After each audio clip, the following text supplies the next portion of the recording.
நான் இப்போ விசுவாசிக்கல, என்னோட கிரியையில நான் என்னென்னமோ உங்களை சாட்டிஸ்ஃபைஸ் பண்ண பார்க்கிறேன். உங்களுடைய கருணையை பெற நான் விரும்புறேன். உங்க கருணை எனக்கு வேணும். நான் முட்டிக்கால் போடுறேன், உங்க கருணை எனக்கு வேணும்.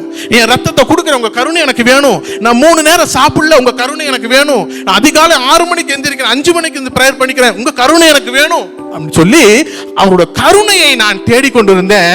ஆனா அவர் சொல்றாரு, என் கிருபையை நான் உனக்கு கொடுத்திருக்கேன், ஏற்கனவே உனக்கு வேண்டிய எல்லாம் செஞ்சுட்டேன்டா, அதை விசுவாசி என்ற ஒரு வார்த்தை. எனக்கு அது விசுவாசிக்கவே முடியல.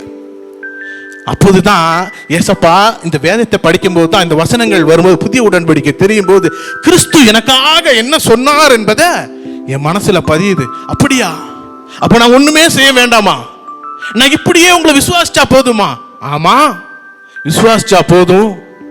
அதற்கு பிறகு என் வாழ்க்கையில பெரிய மாற்றங்கள் நடந்தது.